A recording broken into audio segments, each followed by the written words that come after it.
सभी को जय मसीह की। मैं परमेश्वर को धन्यवाद करता हूं आज इस समय के लिए। एक बार फिर परमेश्वर ने हमें ये समय दिया कि हम इस प्रकार परमेश्वर के वचनों को सुन सकें।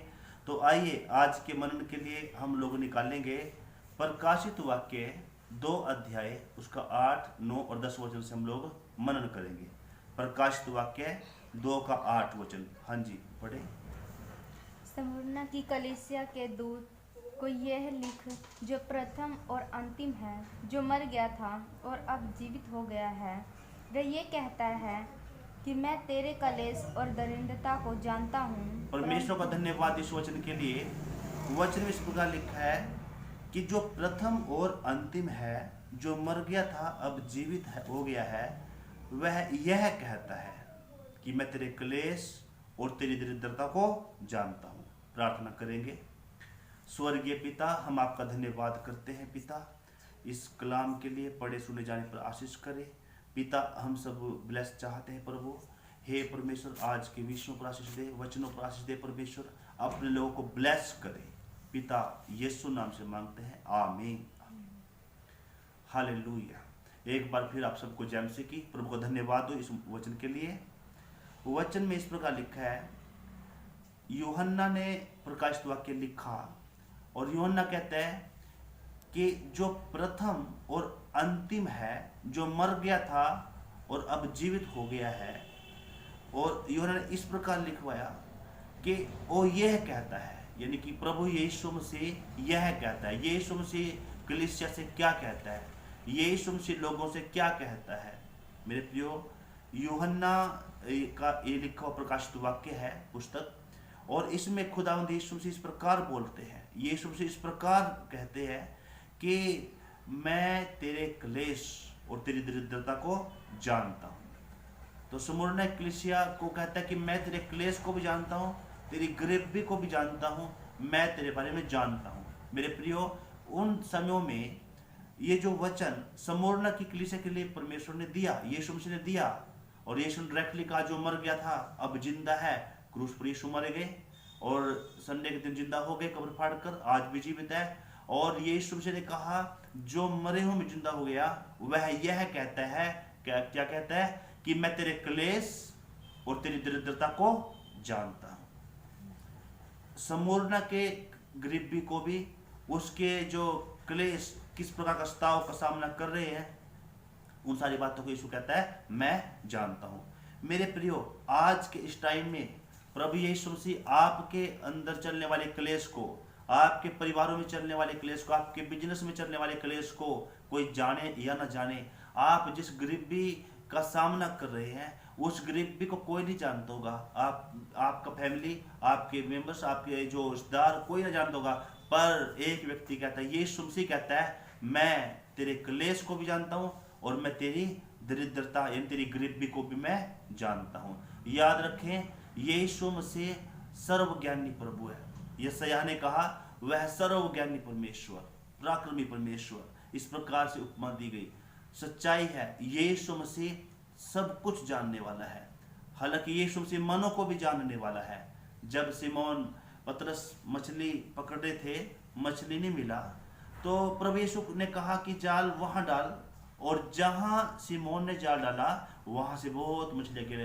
यानी कि प्रभु यीशु मसीह मनों को भी जानता है, यीशु मसीह पानी को भी जानता है, पानी के अंदर कहां फल है उसको भी यीशु मसीह जानता है। आपके लिए कहां आशीष है, आपके लिए ब्लेसिंग्स कैसे है, कहां पर है आपके आशीष है, यीशु जानता है।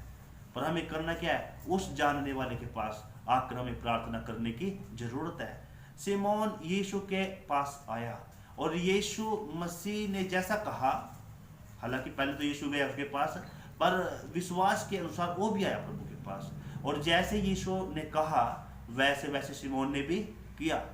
और सिमोन ने कहा कि मैं जैसे आप कहते हो ना, आपके कहने से मैं फिर जाल डालता हूँ। इसका अर्थ है अपने बार बार प्रयास करने से, अपने बार बार मेहनत करने से, अपना दिमाग लगाने से तो फैल हो गया, अपनी तो योग्यता फैल थी। पतरस कहता है मैं फैल हूँ जी, पर प्रभु तेरे कहने से मैं एक बार फिर जाल डालता हूँ। और जैसे आज्ञा मानी और वो जाल डाला, तो जहां यीशु ने कहा उसके लिए फल था, वहां से बहुत सारा फल, इतना फल आ गया कि मेरे प्रियो, जाल फटने लगे, और जैसे मछली रखा तो नाव में, नाव भी डूबने लगा। इतना ब्लेसिंग्स, इतना बरकत, इतना आशीष से सिमोन को देखने को मिल गया। हम यीशु के पास आते, प्रभु के सामने घुटने टिका कहते, हे प्रभु मैं नहीं जानता, तू मेरे क्लेश को जानता है, तू मेरी परिस्थिति को जानता है, तू मेरे हालात को जानता है। मेरे प्रियो, यदि यीशु के हाथों में अपना जीवन सौंपेंगे, यीशु के हाथों में अपना नाव सौंपेंगे, अपना जाल, अपना जीवन सौंपेंगे, तो विनती से बढ़कर समझ से बाहर यीशु मसीह काम करता है। हालेलुया। यीशु मसीह काम, पतरस की जिंदगी में यीशु मसीह ने काम किया, ऐसा काम किया, ऐसा चमत्कार कभी पहले नहीं पतरस की सिमोन की जिंदगी में हुआ, जैसा चमत्कार अब हो गया। उसने अपना जीवन ही बदल दिया। बाद में कहता है, प्रभु मैं तेरे पीछे हुआ, मैं पापी हूँ, मुझसे चले जा, कोई बात नहीं, पर अपने पापों को मान लिया। इतना तक चमत्कार उसने जिंदगी में देख लिया। तो आमतौर से अगर देखा जाए, कोई भी मछुआरा मछली पकड़ेगा तो 5, 7, 10 मछली पकड़ेगा, पर इतनी सारी मछलियां कभी इतिहास में उसने नहीं पकड़ा। वो कहता कि इस मछलियों के घेरने से ही उसका जीवन परिवर्तन हो गया। प्रभु जब काम करता है, यीशु के अकॉर्डिंग जब प्रार्थना करते हैं, यीशु के अनुसार हम चलते हैं, तो यीशु जब काम करता है तो हमारी सोच से बढ़कर, हमारी प्रार्थना से बढ़कर, हमारी विनती से बढ़कर, हमारे विचारों से भी बढ़कर यीशु मसीह काम करता है।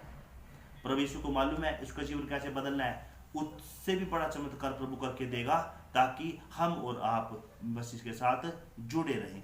यहाँ पर लिखा, यीशु कहता है कि मैं तेरे क्लेश को जानता हूँ, तेरी दरिद्रता को भी जानता हूँ। पर 2 अध्याय को 10 वचन जब पढ़ते हैं, उसमें इस प्रकार लिखा है, 10 वचन, जो दुख तुझको झेलने होंगे उनसे मत डर। जो दुख तुझे झेलने हैं ना, उनसे न डरना, बिल्कुल न डरना। क्यों?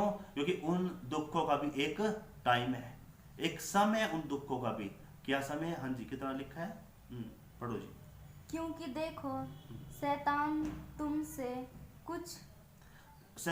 से बहुतों को परखने पर है, जेल खाने में डालने पर है, सताव देने पर है। पर वचन में लिखा लास्ट में कि तुम्हें 10 दिन तक दुख उठाना होगा। बस लास्ट में लिखा 10 दिन तक तुम्हें दुख उठाना होगा। मतलब एक समय दिया गया। हो सकता है 5 दिन का समय हो सकता है 2 दिन का समय हो सकता है दानियल के समान 21वें दिन में आशीष आना है, तो कोई बात नहीं। जब तक प्रभु को समय नहीं आए, हम लोग दुआ में, प्रार्थना में, विश्वास में, भक्ति में, भय में यीशु के साथ लगे रहे, प्रभु काम करेगा जरूर। यीशु मसीह जानता है, यीशु की आंखें आपको देखती हैं, यीशु के जो नजर है वो आपके ऊपर है। जरूर आप अपना जीवन यीशु को देंगे, आप कहेंगे प्रभु मेरे इस विषय पर काम करें। मेरे प्रियो, जितना भी बाइबल साक्षी गवाह है कि जितना भी लोग यीशु के पास आए, यदि अंधा आया तो यीशु ने चंगा किया, यदि लंगड़ा आया तो उसकी टांग ठीक कर दिया, और यदि कोई मुर्दे को भी उसके सामने से लेकर जाते मुर्दे को भी जिंदा कर दिया, यहाँ तक कि कोड़ियों को भी शुद्ध कर दिया। जितना लोग यीशु के पास आए, प्रभु यीशु ने उनको जिंदगी में चमत्कार किया। यदि आप चाहते हैं यीशु से आपकी जिंदगी में काम करे, तो आपको भी यीशु के पास आने के लिए और यीशु के पास आकर दुआ करने का, उस पर विश्वास करने की जरूरत है। तो निश्चय यीशु मसीह कहता है मैं तो जानता हूं तुम्हारे बारे में, पर तुम तो आओ, एक बार दुआ तो करो। हालेलुया। यीशु की नजर। दूसरा इतिहास 16 का 9 इस प्रकार लिखा है। दूसरा इतिहास 16 अध्याय का 9 वचन में, उसमें इस प्रकार लिखा है। हाँ जी, पढ़े। देखो यहोवा की दृष्टि सारी पृथ्वी पर है। परमेश्वर की दृष्टि सारी पृथ्वी पर घूमती फिरती रहती है। किस लिए? कि परमेश्वर देखता है कि मेरी तरफ कौन आता है, कौन अपना मन निष्कपट मन से मेरी ओर आता है। यीशु मसीह परमेश्वर की दृष्टि हर एक व्यक्ति पर होती है। भजन संहिता 11:4 में लिखा है कि उसमें इस प्रकार से लिखा है कि परमेश्वर अपने पवित्र भवन में है, उसका सिंहासन स्वर्ग में है, और उसकी आंखें मनुष्य की संतान को नित्य देखती रहती है, और उसकी पलकें उनको जांचती है। यानी स्वर्ग का परमेश्वर स्वर्ग में बैठकर हम मनुष्यों को देखता है, कौन व्यक्ति उसकी तरफ लगता है, कौन दुआ में, प्रार्थना में, विश्वास में, भक्ति में, वचन में किसका मन है, कौन परमेश्वर को डिमांड करता है, कौन उसको खोजता है, कौन उसको प्रार्थना करता है उससे। मेरे प्रियो, यदि हम उसके पास आएंगे तो निश्चय वो भी हमारे पास आएगा। याकूब में लिखा है कि तुम उसके परमेश्वर के पास आओ तो परमेश्वर भी तुम्हारे पास आएगा, और जरूर आने वाला परमेश्वर है, अद्भुत काम करने वाला परमेश्वर है, सामर्थ्य के काम करने वाला जिंदा परमेश्वर है। तो परमेश्वर इन वचनों के द्वारा आप सबको आशीष करे। यीशु की नजर आपके ऊपर है, यीशु का चमत्कार आप देखना चाहते हैं तो जरूर उसके पास आए पतरस के समान, और निश्चय वो प्रभु आपकी जिंदगी में काम करेगा। प्रार्थना करेंगे, सभी आंखें बंद करें। पिता, हम आपका धन्यवाद करते हैं इन वचनों के लिए। हे प्रभु, आप हमारे क्लेश को, आप हमारी दरिद्रता को, आप हमारी गरीबी को जानते हैं और सारे श्राप आप तोड़ सकते हैं। आपने सिमोन की लाइफ में आया और सिमोन ने अपना नाव दिया, अपने जाल जिस प्रकार से यीशु ने कहा वहां डालने तो वहीं डाल दिया। प्रभु यीशु, आप सब कुछ जानने वाला है, आप सर्वज्ञानी प्रभु है, आप सब कुछ जानने वाला यीशु है। प्रभु, हमारी प्रार्थना है हर एक इंसान के दिलों को, मनों को जांचने वाला यहोवा यह भी कहता है कि इंसान तो बाहर का रूप देखता है, परंतु मैं परमेश्वर यहोवा हृदय को जांचने वाला, हृदय को जांचने वाला यहोवा हूं। और प्रभु, आप जांचने वाला प्रभु है। पिता, आप गरीबी को खत्म करने वाला, श्रापों को तोड़ने वाला, बीमारियों को खत्म करने वाला जिंदा परमेश्वर है। प्रार्थना करते हैं ये संदेश सुनने वालों के हर एक के लिए बड़ी आशीष का कारण ठहरे। यीशु मसीह के नाम से मांगते पिता, सुन और कबूल करे। आमीन। सब कुछ MC की बाय।